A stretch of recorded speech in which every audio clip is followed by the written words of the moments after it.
Pueden ser por contrato, por testamento, por acto unilateral, por la ley o por prescripción.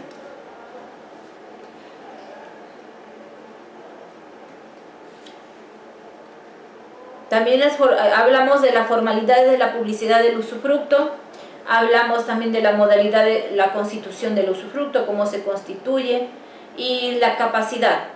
Dice, y por cuanto hace la formalidad de publicidad del usufructo, el usufructo tiene bienes raíces, como todo derecho real sobre inmuebles. Debe inscribirse en el registro público de la propiedad para que sea ponible a terceros. Modalidad de la constitución del usufructo. El usufructo puede constituirse puro y simple, es decir, al sujetarlo a ninguna condición, carga o término. Límite de la duración del usufructo constituido en favor de la persona morales. El usufructo a favor de una persona física dura tiempo que está viva, es decir, por naturaleza vitalicio, o no ser que se haya fijado en título constitutivo un término inferior. Cuando hablamos de capacidad, para que una persona moral pueda adquirir derecho real del usufructo, necesita tener capacidad para adquirir o disfrutar de dichos bienes raíces. Este derecho recae sobre inmuebles, por supuesto, y la Constitución en su artículo 27 fija diversas incapacidades tanto para la adquisición del dominio como para la adquisición de derechos reales. Y cuando hablamos de derechos del usufructuario, ¿cuáles son esos derechos del usufructuario?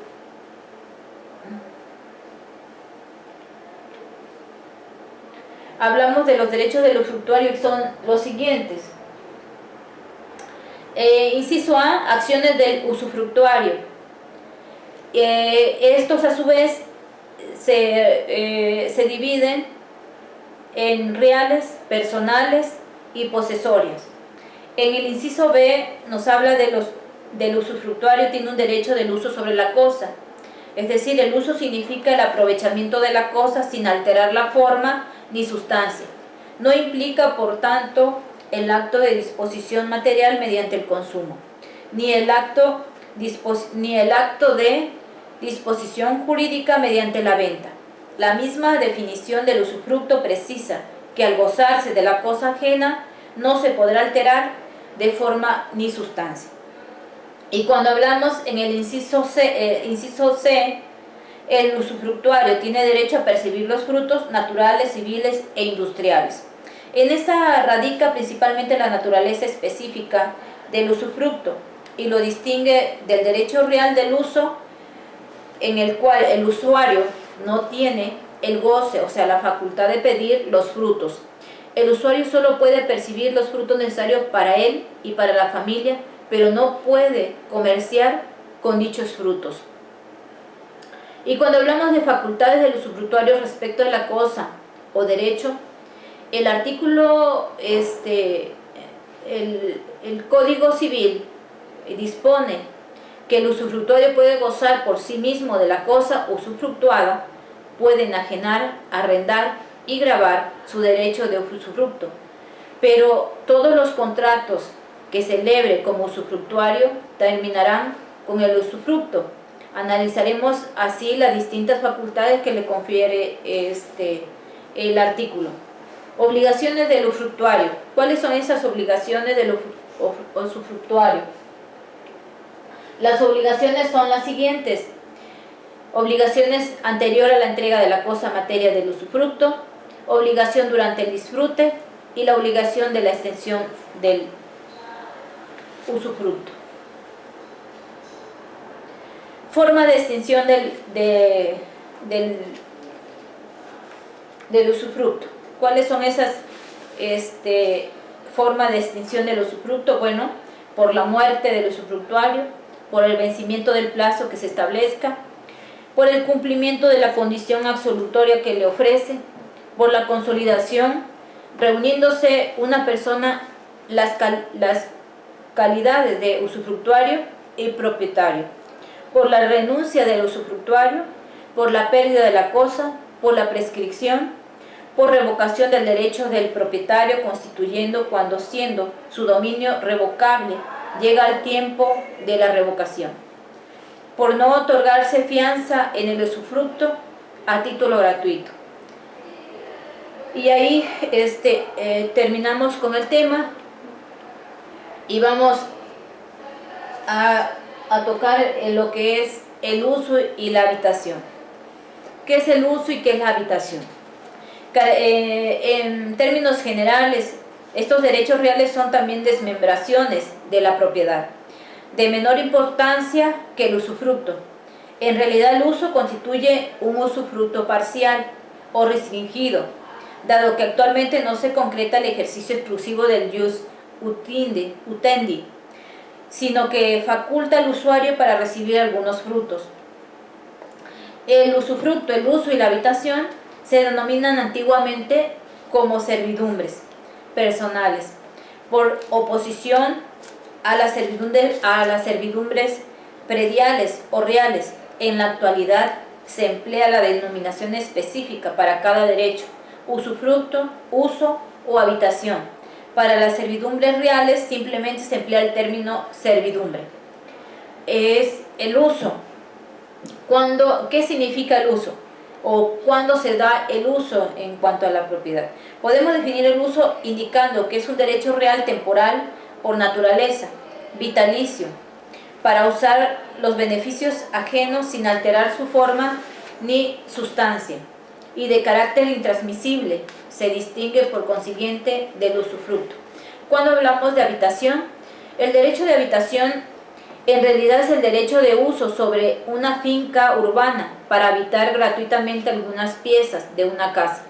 No se distingue en rigor fuera de unas circunstancias especialísimas en cuanto al contenido, pues también se trata de un derecho real intransmisible, temporal, por naturaleza vitalicio, para usar algunas piezas de una casa sin alterar su forma ni sustancia.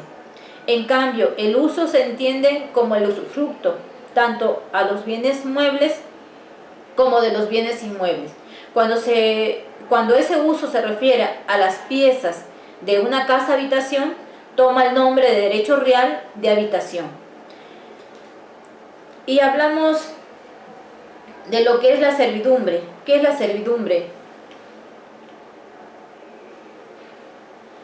La servidumbre constituye el desmembramiento de la propiedad, importancia por cuanto a su gran variedad y por la utilidad que representan para el mejoramiento, aprovechamiento y beneficio de ciertos predios. ¿Cómo se clasifican estas servidumbres? Se clasifican en positivas y negativas, rústicas y urbanas, continuas y descontinuas, aparentes y no aparentes, legales y voluntarias, y servidumbres sobre predios de dominio público o sobre predios particulares. Y hablamos y terminamos con lo que es la servidumbre, y pasamos a hablar de los derechos de autor o propiedad intelectual que están dentro del plan, dentro de los temas del derecho privado, por cuanto hace a la teoría general de los derechos y generales de derechos y bienes de la propiedad. ¿Por qué tocamos este tema de los derechos de autor o propiedad intelectual? Bueno, porque la discusión respecto a su naturaleza jurídica bajo la dominación propiedades intelectuales se comprende una serie de derechos que se ejercen sobre bienes incorporales, tales como la producción científica, artística, literaria e invento, y la correspondencia. Se reserva el término de propiedad industrial para los inventos, marcas, nombres, entre otros. Vemos aquí cuáles son esa propiedad intelectual, y el cual se regula de una manera especial, o sea, una ley de la cual tiene que ser consultada, que es el INPI. Y vemos por cuanto hace aquí que hay una clasificación o una separación de lo que es la propiedad industrial y lo que es la propiedad de autor. y señala cada uno de ellos. También señalamos cuál es la normatividad por la cual se rigen por el Instituto Nacional de Derecho de Autor, la omisión de cada uno de ellos, la misión, cuál es la misión, el INPI, como ya les comentaba, que es el que se encarga de dicha propiedad, es un organismo descentralizado en materia de la propiedad industrial, con patrimonio, con personalidad jurídica y patrimonio propio, entre otras cosas. También hablamos de lo que es el artículo 6º. ¿Qué nos dice este artículo? Bueno, pues que la propiedad industrial es la autoridad administrativa en materia de propiedad industrial, es el organismo descentralizado que se va a encargar de regular y de llevar a cabo el orden jurídico en la materia. Y hablamos, el artículo 6º habla de dos posiciones, que son tramitar en su caso, otorgar títulos de cualquier figura de propiedad industrial, aplicar medidas provisionales, sustanciar, resolver y sancionar procedimientos de nulidad, caducidad, cancelación e infracción. Inciso C, emitir dictámenes técnicos en materia de algunos delitos relativo a esta materia. Seguimos con lo que es la propiedad industrial. Vemos aquí cuáles son las invenciones que pueden ser propiedad industrial. La patente, modelo de utilidad, diseño industrial y esquema trazado de circuito integrado.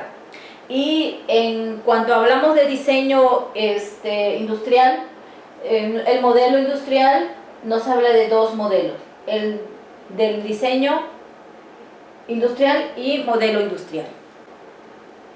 ¿Y cuáles son esos signos distintivos también que son parte de la propiedad industrial?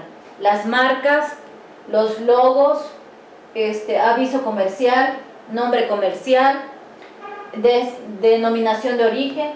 Cuando hablamos de marcas, hablamos de usual y colectiva. Y si damos por terminado la sección tercera, nos vemos en la próxima sección.